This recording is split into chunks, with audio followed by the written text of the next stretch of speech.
If you enjoy listening to adventure stories, then you should visit theDIHEDRAL.com. You will find stories from other members of the community and read about climbing, life, and the outdoors. Follow us on Instagram, Facebook, and Twitter. Let's connect and climb on! Climb on! Roll! Hello, everybody. Welcome to another episode of the Dihedral podcast. This is Clara. And today we're going to be talking about somebody who I think would be an amazing rock climber because of how strong he was, but also an amazing podcaster because of his ability to ask questions. Now, unfortunately, this guy died nearly 2,500 years ago, but that doesn't mean he's not still worth talking about. Of course, the person I want to talk about today is Socrates. So we could go on and on for hours, I think, just talking about Socrates, but I thought it'd be kind of fun just to focus on the trial of Socrates, written by Plato, a piece called The Apology, which I recommend anybody to read. But today I'm going to take some poetic license and just kind of break it down from my point of view. So it should be a fun talk. I hope you'll hang out. And if you want to hit me up, happy to talk about it outside of the podcast with you anytime you like. So anyway, Socrates is from Athens, Greece. His dates are from 470 to 399 BCE.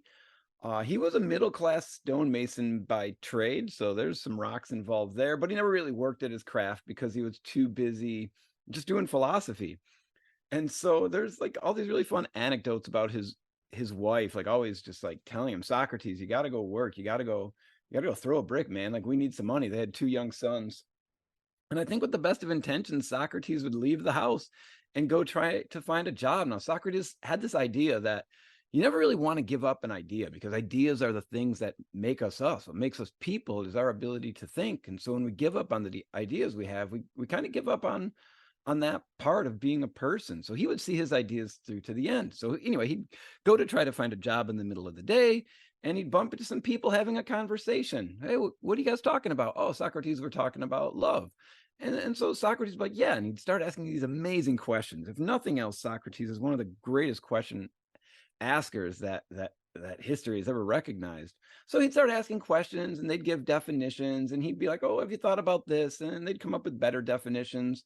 And they'd keep working until they finally got the definition of a particular term. Now, most of the time, these conversations would end negatively. Either people would get upset and storm off, or they would just have to leave, right? It takes time to have these conversations, and sometimes people have stuff to do. And so anyway, after having these conversations, sometimes he'd be gone for a long time, and he'd eventually return home, and his wife would be very happy. Oh, you were gone for so long. You must have found a job. And Socrates would be like, oh, crap, I knew I forgot something. And he would take off and bump into another group of people who may have been talking about justice. Oh, you guys know what justice is? What's that? And the whole thing would start over again. That was basically his life. So Socrates really had 2 types of friends. He had friends that were very young and friends that were very wealthy. And it's not that he was trying to capitalize on anything. He hung out with these types of people because when you leave your house in the middle of the day, there's really only going to be 2 types of people out there. Those are people who are not young enough to be working yet, and people wealthy enough to not have to work. And so it's not that he necessarily wanted to hang around with these types of people. Those were just the types of people around. It's kind of like a dirtbag looking for climbers. You tend to bump into young climbers, and you tend to bump into wealthy climbers because those are the people who have the leisure time to do it. So Socrates' main interest as a philosopher was definitions. That's what he was interested in. And one of the reasons that he was interested in definitions primarily is because in understanding the meanings of terms, it adds something to our ability to communicate, to our ability to converse with one another. And so let me give you a couple of quick examples. Imagine that somebody comes up to you and tells you, hey, I love you.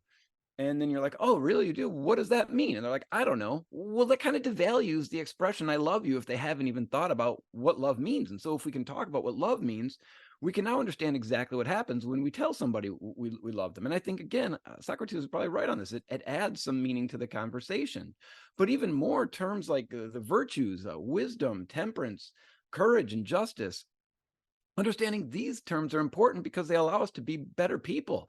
It's really weird to encourage people to act courageously without them ever having any conversation about what courage is. And so if we can talk about courage and understand what courage is, now we can fall back on that definition when we have to act courageously because we know what it is. And the same can be said about wisdom or temperance or justice or piety, all the virtues really for that matter. So anyway, that's what drove Socrates. The meanings of terms added value to our lives. And so let's try to get clear on the meanings and the definitions of terms. That was it.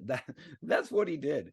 So Socrates, um, he had to develop this sense of irony because he would go out to talk to people, and oftentimes people would be very confident in their understanding of a term, especially if they were like a politician or a poet or an artist. And Socrates would go up to them around these wealthy people and these young people and be like, "Oh, you're one of the great poets of our time. You must know what beauty is," for example, and be like, "Yeah, Socrates, beauty is this."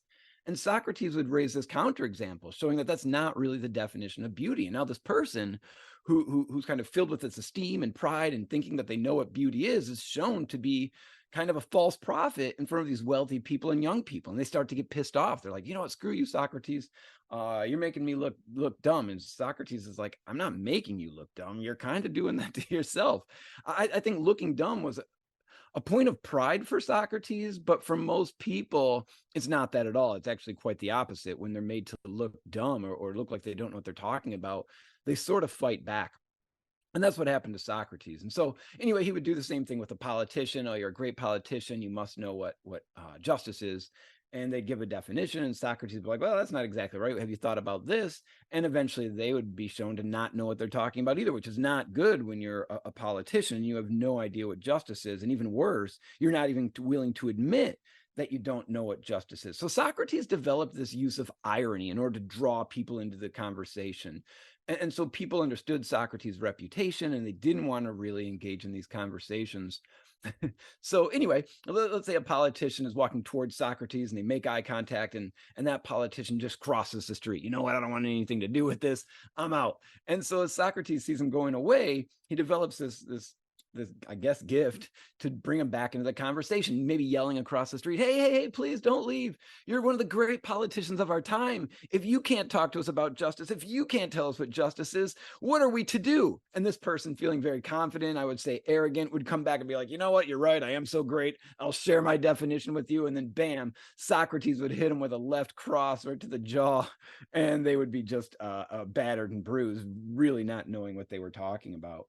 So anyway, that's just a real quick intro on Socrates. His goal is asking questions to try to get definitions. He was absolutely pissing off some people who claimed to know but didn't really know.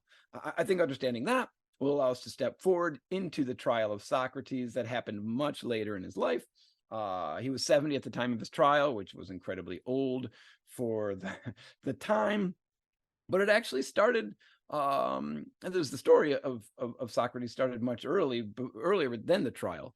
So let me just give you a little story that Socrates actually gives during the trial. He talks about his friend Chaerephon, who went to a place called the Delphic Oracle. Now, the Delphic Oracle is this place that you can talk to God. The god of the Delphic Oracle is Apollo. And if you're not familiar with the idea, basically, you would pay money. Really, it's reserved for the wealthy, but you would pay money to a priest, and the priest would then take some questions of yours. And one of the questions of Chaerephon was, is anyone wiser than Socrates? Is anyone wiser than my friend Socrates? And so anyway, you pay some money, you give your question to this priest. This priest then goes into some place, a waterfall, a cave, some mountain, a place of natural beauty. Incidentally, let me just add, if you've ever been to Delphi, you know the climbing there is spectacular. So go check it out if you get a chance to climb in Greece. But anyway, go to check out the Delphic Oracle as a historical point as well. You'd give your money to the priest. The priest would then go into a cave or whatever and talk to someone called the Pythian prophetess, which is a female prophet. And this female prophet had like the mark of God. She was so beautiful that she would kind of draw God's eye. And so she would take the question from the priest, go deeper into the cave, do this like seductive dance. And then Apollo would be like, "Oh, wow, this is a beautiful woman who's doing this great dance," and realize it's an interpretive dance. And so I'll say, "Okay, I'm going to give you the answer to your question. You're so beautiful. I owe it to you." And so Apollo, in this case, would send the answer back to the Pythian prophetess. She would then go do an interpretive dance for the priest. The priest would come out of the cave and give you your answer. So all that being said, playing a little telephone with God, we get our answer to the question, is anyone wiser than Socrates? And God comes back and says, no one is wiser. So Chaerephon's pumped. He's like, holy crap, I gotta tell my friend, no one is wiser than Socrates. Where's Socrates? I gotta find him. So he goes all the way back to Athens. Has anybody seen Socrates? Where's Socrates? Eventually he finds Socrates, like, Socrates, I gotta tell you something. And Socrates is just like, what, man? What is it? Calm down. He's like, I just talked to God, and God told me that no one is wiser than you. Now, I like to try to put myself in Socrates' shoes, although he didn't actually wear shoes, but whatever, inside Socrates' toga or mind frame or something like that. How would you react if God came down to you and told you that you were the wisest of all people? I just don't think most people would just be like, okay, cool, and go on with their lives. If you heard that on like good source, it's probably going to change what you have in mind. If God tells you you're the wisest, and so Socrates is like, what can this mean?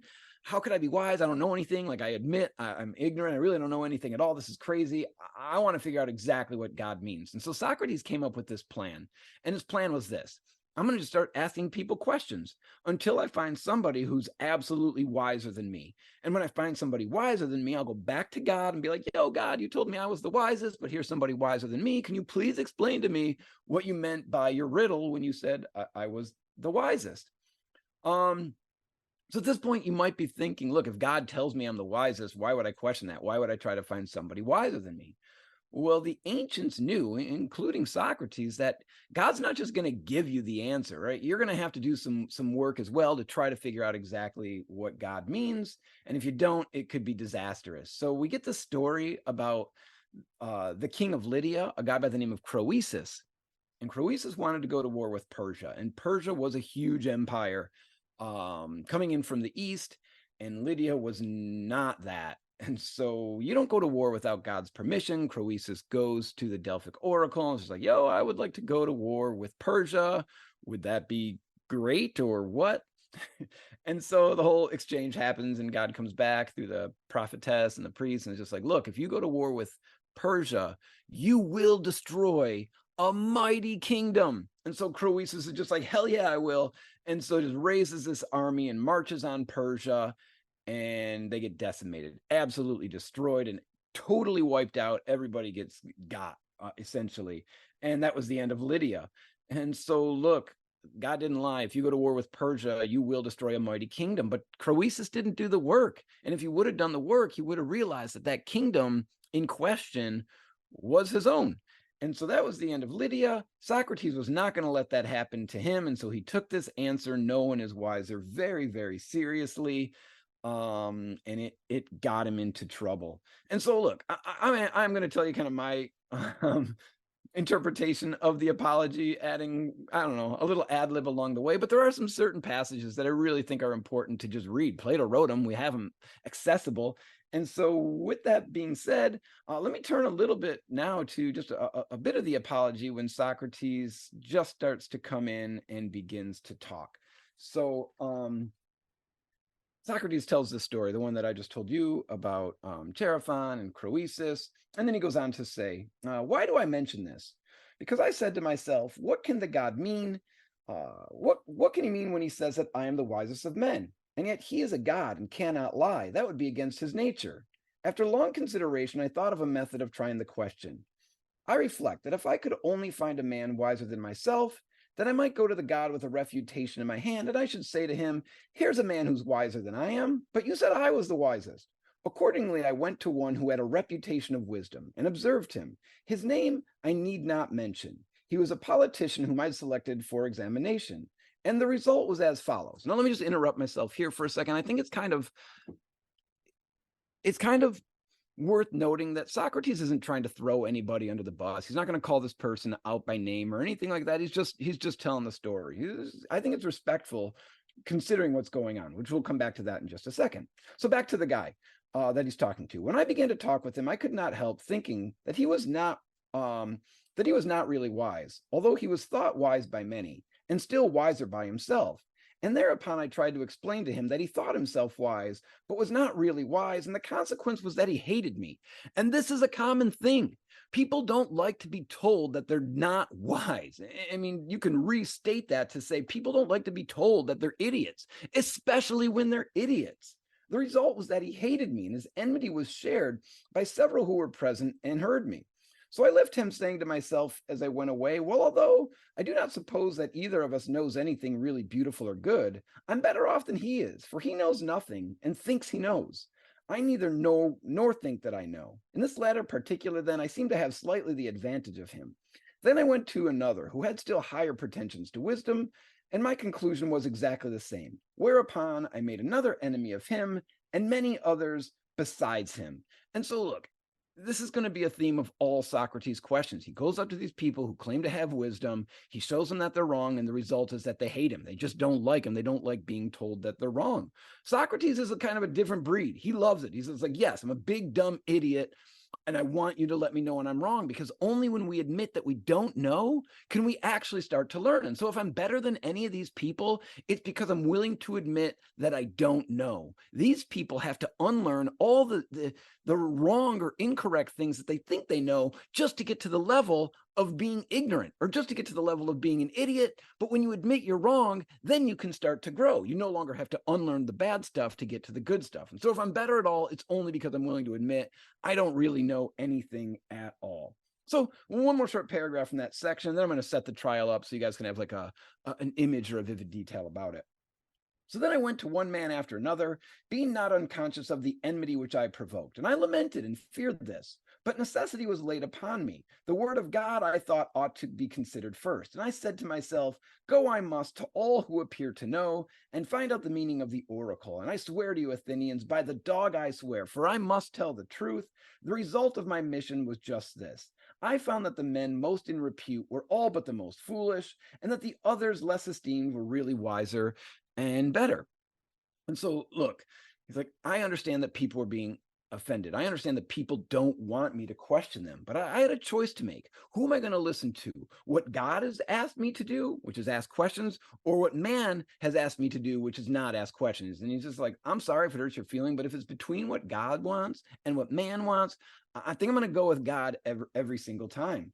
And so he's like, look, in all my years of questioning, one thing that I've discovered is this. It's these people who just run at the mouth, talk, who act like they know everything. Those are the most foolish. But it's these other people who just sort of sit back, drink it in, don't act like they know anything. That's where true wisdom lies. And so, look, kind of skipping ahead before we come back, if there's one thing true in what God said to Socrates, that no one is wiser, it's because Socrates admits that he doesn't know everything, right? People can be as wise as Socrates when they admit that they don't know, but to do more takes that wisdom away, because now you're asserting things that probably aren't correct. And so it's admitting our ignorance where true wisdom lies, which is something we can take out of the Apology. Okay, so that was this kind of intro. I want to back up a little bit and talk about what happens before the intro. So there's three particular guys who are bringing these charges against Socrates. The main person is a guy by the name of Meletus, who was a poet, and you could clearly kind of just see Socrates questioning him and him getting upset, and now he wants the whole thing to just stop. No more Socrates. Socrates is really famous, by the way, at this particular time. So we got Meletus, who's a poet. We have Anytus, who's a craftsman, and Lycon, who is a rhetorician, and Lycon and Anytus just follow whatever Meletus says. So Socrates and Meletus are really the ones going at it. The other two are just sort of, yes men to Meletus. So anyway, they bring the charges, and there's two sets of charges. And I'm going to call them the old charges and the new charges. So the old charges are of doing natural philosophy. And essentially natural philosophy is just trying to figure out what everything's made of. So back in the day, they had these ideas of elements like air, earth, fire, and water. So that's a natural philosopher, somebody who's trying to figure out what everything is made of. So old charges, natural philosophy, and sophistry. Now, sophistry is essentially somebody who teaches others how to argue. They were kind of the precursors to modern day attorneys. So they couldn't defend you, but they would teach you how to defend yourself, and they would charge a lot of money. Only the very wealthy could afford the sophists. And so that's what he was accused of, natural philosophy and sophistry. And then there's these new charges, and the new charges are a little bit more serious. And those charges are of corrupting the youth and not honoring the gods of the city / atheism. So Meletus goes back and forth on this one a little bit. So at first, we don't really understand what the new charges are. We have the old charges, natural philosophy and sophistry. So Socrates walks into the courthouse. Socrates, despite his huge reputation, he comes off as a little bit shy. Socrates talks a lot, but he's used to only talking in front of his friends and just a handful of people. This is a big courthouse. There's going to be 501 jury members, and you have like another 500 people who are politicians, and then like another 1,000 people in the assembly. Like literally thousands of people in this courthouse have come to be like, holy crap, what's going on with Socrates is going to be nuts. It's just entertainment, live entertainment with one of the great people of that particular time. So Socrates walks into the courtroom. And he feels a little bit nervous, and he goes up to the judges and he's like, I've never been inside of a courtroom before. I don't really know what to do. I don't know who to talk to. I don't know who to address. If there's any advice you can give me, I would appreciate it. And so the judges are like, look, Socrates, don't worry about it. There's going to be some questions. You answer those questions to the best of your ability. And that's all we're really asking of you. And Socrates is like, okay, great. He's like, would it be okay if I addressed the court as if I was talking to some of my friends? And they're like, yeah, sure, that's fine. He says, well, that's wonderful, because I actually see some of my friends. I see my friend Plato sitting right over there. And he references Plato, who actually wrote the dialogue that we're kind of going through right now. So anyway, he's like, cool, I'll just do that. And then Socrates just turns into Socrates and tries to respond to the questions. And so again, we got natural philosophy and sophistry. One of the issues of not having a guest on the show is that it's tough to pause for water breaks. So sorry for the silence, just getting some water. And now I'm revved up and ready to go again. So natural philosophy and sophistry. The charge of natural philosophy is really weird. We don't really have any reason or evidence to suggest that Socrates was a natural philosopher. He didn't really engage in that type of philosophy. Remember, he was interested in the meanings of terms, and that's pretty much it. So he starts thinking about this. Why would anybody ever accuse me of doing natural philosophy? That's just not what I do. I'm very confused. And he starts to think about this a little bit. And eventually he starts to think to the story written by Aristophanes, a playwright. You can actually read this work. It's pretty entertaining, called The Clouds. So The Clouds is a comedy, and it's about this guy who's a natural philosopher, and he falls in love with the clouds. He thinks everything is made of clouds, right? It's not air, earth, fire, water, it's clouds. And he becomes obsessed with the clouds. It's kind of slapstick, so his head is in the clouds. Like he's just walking around with his head up in the clouds, just obsessed with them all the time. And there's like a trail of destruction, Mr. Bean style behind him, like ladders knocked over, and you can imagine baby buggies. And sorry about that, knocked over and things like this. So anyway, it's silly. So this guy becomes so obsessed with the clouds, and like you should like skip ahead 10 seconds if you don't want the ending. He becomes so obsessed with the clouds that he kind of moves into something like a hot air balloon and opens a school called the Thinkery up in the clouds. So he's got all this destruction, and he's done a lot of damage and harmed a lot of people, but not intentionally. Okay, that's the end of the story. And so that's the end of the summary of the clouds. The main character, this person who was obsessed with the clouds, turns out to be named Socrates. And so now we got the real Socrates talking to the real Meletus about a fake Socrates from a comedy. And so the real Socrates is kind of like Meletus. You do understand that you can't put a real person on trial for the sins of an imagined person. You know the difference between fact and fiction, right, Meletus? And Meletus seems to like slump in his chair, and he's just like, oh crap, I may have put a person on trial for the sins of an imaginary person. So he wasn't a natural philosopher. It's just a silly charge. It didn't even make any sense. And then we move on to the charge of sophistry. So one thing about a sophist is that, one, you teach, two, you charge money.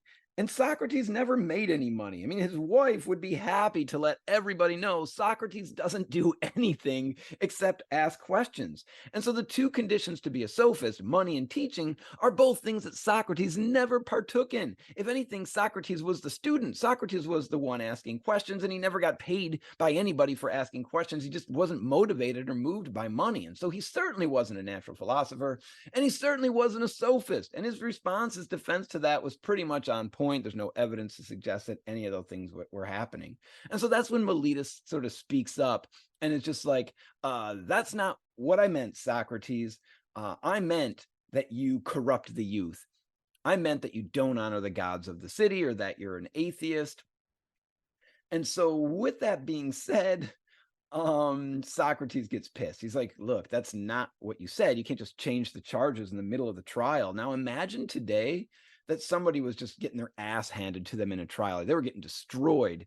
And then I don't know, the prosecution's just like, oh, we're going to change the charges. That case would be thrown out immediately. And it should have been thrown out too back then. But for some reason, on this particular day, the judges were like, yeah, we'll allow you to change the charges. And so Socrates kind of gets what's going on now. This isn't actually a trial to find anything out about truth. This is a witch hunt, and you're coming after me. And so Socrates, it seems at least, gets the idea and then says, all right, if I'm going down, Meletus, I'm taking you with me. Now, Socrates was a genius, an absolute genius at asking questions. But another gift that Socrates had is that he could read people to the point that he knew what made people tick better than they would know themselves. So he could look at any of us and be like, yeah, I know what makes you tick. And when you know what makes somebody tick, you can pretty much control the narrative moving forward. And so I thought it would be really fun, at least really fun for me, hopefully really fun for you, to read Socrates' cross-examination of Meletus. He's like, okay, fine. If I have to answer these new questions, I'm going to expose you as a fraud so that nobody really believes that we should take your questions seriously. And I think he does a great job of exposing this. In his cross-examination. So it's pretty entertaining. Let me read it to you now. It starts off as this. Socrates is talking. He goes about Meletus. He says that I am a doer of evil and corrupt the youth. But I say, O men of Athens, that Meletus is a doer of evil, and that he pretends to be in earnest when he is only in jest, and is so eager to bring men to trial from a pretended zeal and interest about matters in which he really never had the smallest interest. And the truth of this I will endeavor to prove to you. So essentially saying, I'm going to try to prove to you that this guy's in it for himself. We shouldn't believe him. He's kind of a liar. And so if he makes up these charges, there's really nothing to them. So he says, come hither, Meletus, and let me ask a question of you. You think a great deal about the improvement of the youth. Yes, I do. Well, tell the judges then, who is their improver? For you must know, as you have taken the great pains to discover their corrupter, and you are citing and accusing me before them. Speak then, and tell the judges who their improver is. So Socrates asks Meletus this direct question, who improves the youth? And Meletus just cowers, he just hides. Imagine a 4-year-old who puts a blanket over their head and pretends like you can't see them anymore because they can't see you. That's what Meletus is. He's like covering his face, you can't see me. But Socrates is like, no, I'm not going to let you just not talk. And so he points it out. He's like, observe, Meletus, that you are silent and have nothing to say. But is not this rather disgraceful and very considerable proof of what I was saying, that you have no interest in the matter? Speak up, friend. Tell us who their improver is. And Meletus responds very generally, the laws. To which Socrates says, but that, my good sir, is not my meaning. I want to know who the person is, who in the first place knows the laws. The judges, Socrates, who are present in this court. What do you mean to say, Meletus, that they are able to instruct and improve the youth? Certainly they are. What, all of them, or some only and not others? All of them. So every judge can improve the youth. And Socrates says, by the goddess Hera, that is good news. There are plenty of improvers then. And what do you say of the audience? Do they improve them? Yes, they do. And the senators? Yes, the senators improve them. But perhaps the members of the assembly corrupt them. Or do they improve them? They improve them. Then every Athenian improves and elevates them, all with the exception of myself, and I alone am their corrupter? Is that what you affirm? That is what I stoutly affirm. I'm very unfortunate if you are right, but suppose I ask a question. How about horses? So Socrates has Meletus exactly where he wants him, and he gets into this thing that we refer to as the horse analogy. So let me break down the horse analogy in my own words so you guys get it, and then we'll talk about how that just exposes Meletus as a fraud. So imagine that you had a sick horse. In climbing, let's imagine that you had a broken pair of climbing shoes. If you had a sick horse or a broken pair of climbing shoes, who would you take those things to? Just anybody out there, or somebody who knows about that craft? If you have a sick horse, you couldn't just take your sick horse to anybody and expect them to make that horse better. If you had a broken pair of climbing shoes, you couldn't take those shoes to just anybody and expect that they would make them better.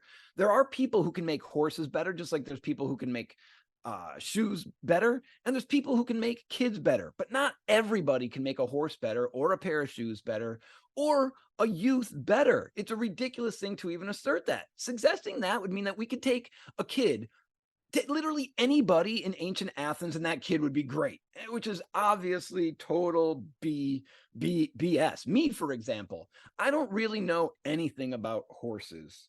I like them. I've actually seen horses in real life before. I hope that doesn't come off as a brag. I'm just saying I've seen a horse before. But if you brought me a sick horse, I wouldn't know what to do with that sick horse. I'd be like, put a blanket on it and maybe give it a carrot or an apple and hope for the best. That's what you're getting out of me because I don't know about horses. But if you bring your sick horse to a vet, they're going to make that horse better. So this is the horse analogy. Meletus just said everybody in Athens can make a youth better. And he's just like, why would we trust Meletus? We're not even willing to take our horses to just anybody. You think we'd take our young people to just anybody? Nonsense. And this is like a total kiss-ass approach. So Meletus is in there and just like, who do I want on my side? And so it's just like, you make them better and you make them better and you and you and you and you and you and literally every single person except for Socrates. Socrates is the only one that I don't want on my side. So screw you, Socrates. You're the only like dark mark on the entire city of Athens. Obviously, that's a lie and that's nonsense. And I think Socrates does a pretty good job of bringing Meletus's character into question.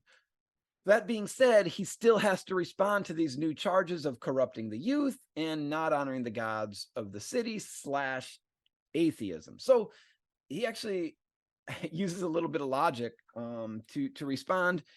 He kind of uses this disjunctive style of reasoning when he responds to this charge of corrupting the youth. And he's like, look, if you corrupt someone, essentially that's bringing them a type of harm. You're harming somebody. And we understand that you can only harm somebody one of two ways. You can only harm somebody intentionally or unintentionally. Now, if you harm somebody intentionally, you can always expect harm in return. And so anybody who's listening who has a sibling, imagine you go up to your sibling and you just punch them in the arm. If you punch your sibling in the arm, you're getting punched back. But it doesn't stop at our siblings. If you go up to somebody in the bar and slap them in the face, you're getting beat up. That's just the way the world works. So if you harm somebody intentionally, you're going to get harm in return. He's like, I'm 70 years old, 70. Not one time in my entire life has anybody ever tried to harm me. Not once. And so we know that if you harm somebody intentionally, you're going to get harm in return. I've never gotten harm in return, meaning I've never harmed somebody intentionally. Now, of course, that leaves open the possibility that I've harmed somebody unintentionally. Maybe I hurt a youth without ever knowing it. And so on that, he says, well, if you harm somebody unintentionally, you might not get harm in return, but what you'll get is a warning. If I'm walking by you, for example, and I step on your foot, you would probably be like, oh, I'm not going to punch this guy, but I'm going to ask him, can you please move? Like, you probably didn't realize this, but you're stepping on my foot and I don't like it. And then I would move. And so it's like that. You harm somebody on accident, you're probably going to get a warning. Again, Socrates says, I'm 70 years old. Not one time in my entire life have I ever gotten a warning. No parent has ever come up to me and be like, Socrates, you didn't know this, but you're kind of putting some weird thoughts into our kid's head. Not one time has one of these young people grown up and come back to me and was like, Socrates, like those conversations we used to have, they really harmed me. Not once has that happened. And so you harm somebody unintentionally, you're going to get a warning. I've never gotten a warning, meaning I've never harmed somebody unintentionally. Further, Meletus doesn't have any witnesses at all, old or young, to support what he's saying right now. And further, we've already exposed Meletus as a liar. So there is that. And so I think, again, that's a pretty good response to the charge of corrupting the youth. But now we get to the next charge, the charge of not honoring the gods of the city / atheism. And if you'll bear with me, I want to read this section too, because he really just manhandles Meletus in a really entertaining way. It's great. Let me just read it. Okay, so here's Socrates again. He says, it will be very clear to you Athenians, as I was saying, that Meletus has no care at all, great or small, about the matter. But still, I should like to know, Meletus, in what am I affirmed to corrupt the young? I suppose you mean, as I infer from your indictment, that I teach them not to acknowledge the gods which the state acknowledges, but some other new divinities or spiritual agencies in their stead. These are the lessons by which I corrupt the youth, as you say. So he's like, look, I corrupt the youth, you're saying, because I teach them not to honor the gods of the state. Now listen to Meletus's response. It's very important. Meletus's response to that could have been, I'm going to shrug my shoulders or hide my face again. He doesn't do that at all. Meletus says this about are you saying I teach them to follow other gods? He says, yes, that I say emphatically. Again, that's not just a nod or a shrug. Yes, that I say emphatically. You're teaching them to honor other gods. All right. Socrates responds to Meletus by saying, then by the gods, Meletus, of whom we are speaking, tell me and the court in somewhat plainer terms what you mean. For I do not yet as understand whether you affirm that I teach other men to acknowledge some gods, and therefore that I do believe in gods, and I'm not an entire atheist. This you do not lay to my charge, but only you say that they are not the same gods which the city recognizes. The charge is that they are different gods.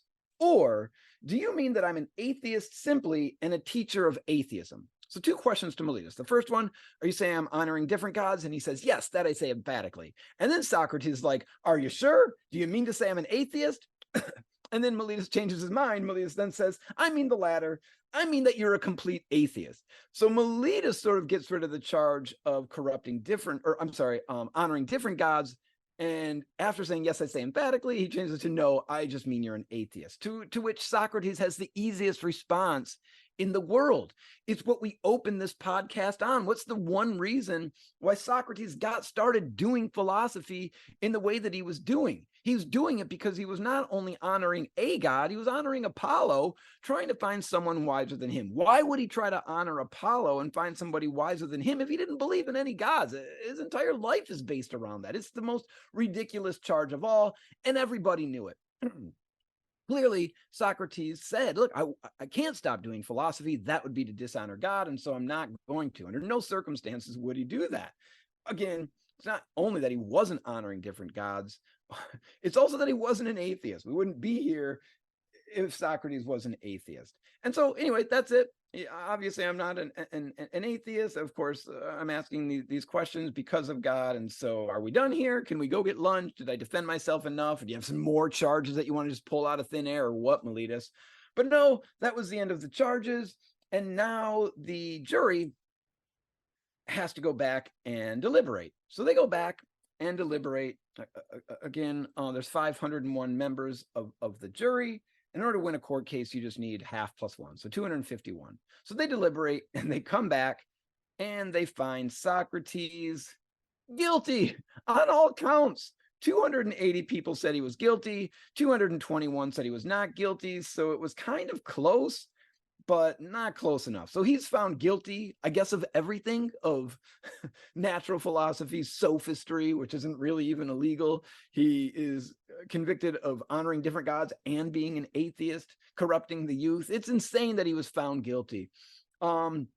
So generally, when you're found guilty of something in ancient Athens, there's no absolute punishment that comes down with it. You get an opportunity to recommend your own punishment. So now Socrates has to get back up in front of the jury and recommend a punishment for something that he didn't do. He certainly didn't do anything wrong. And of course, I think a lot of people could argue that what he did was actually good and helpful. Socrates would certainly make that argument. So I don't know if you've ever gotten in trouble for something that you didn't do and then had to recommend a punishment for that thing. It's a terrible, terrible feeling.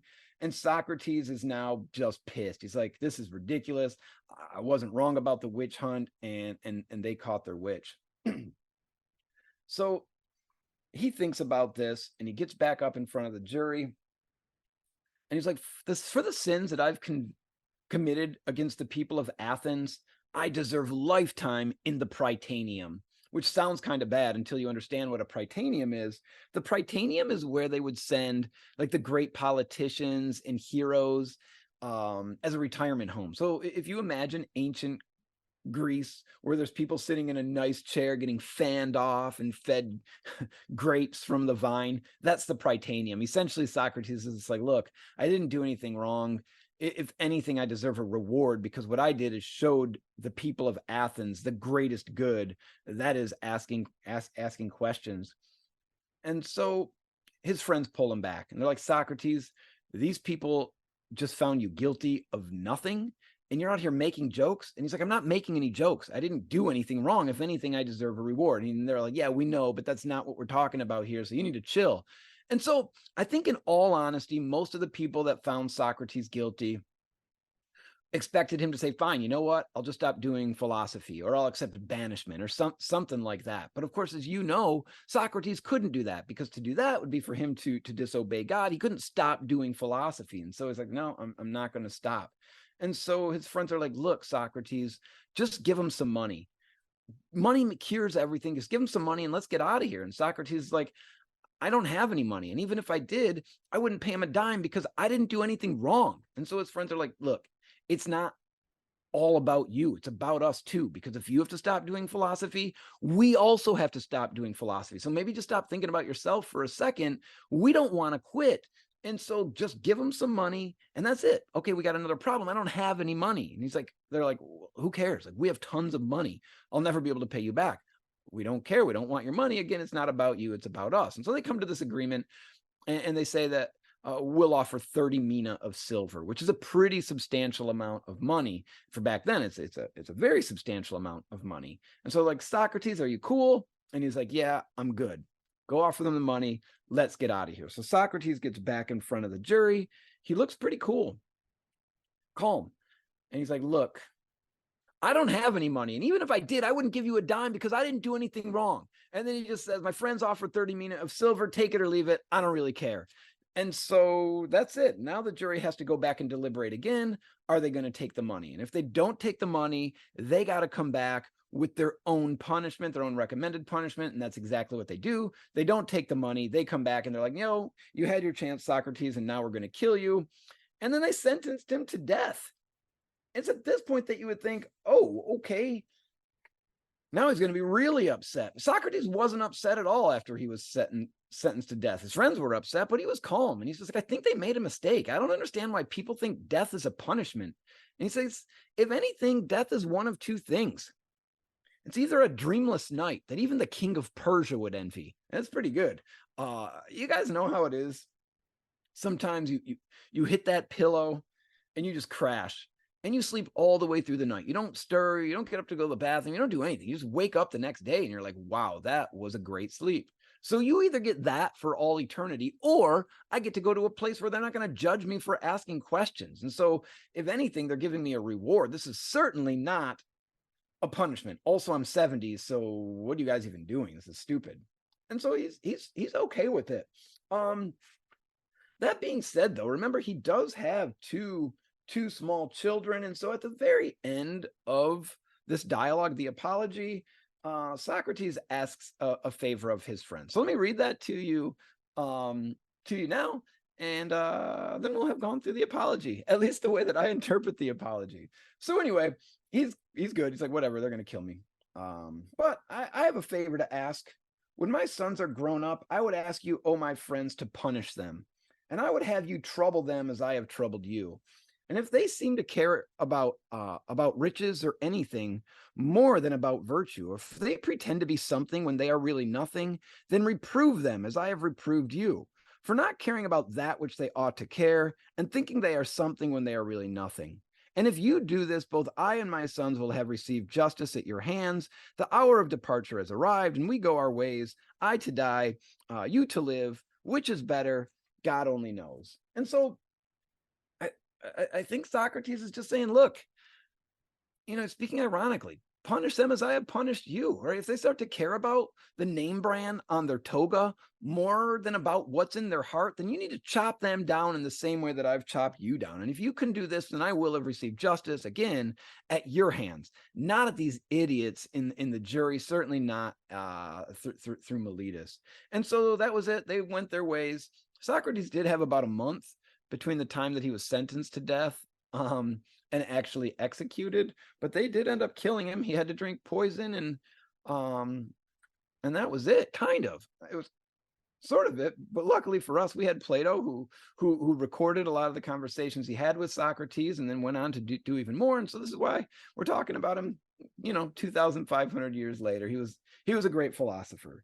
So anyway, that's all I really wanted to talk about today. Just kind of share a little bit about one of my favorite philosophers with you guys. As always, I thank you for sitting in and listening and joining us. Like I said, if you want to chat or talk, just hit me up. I'll be around. Thanks for listening.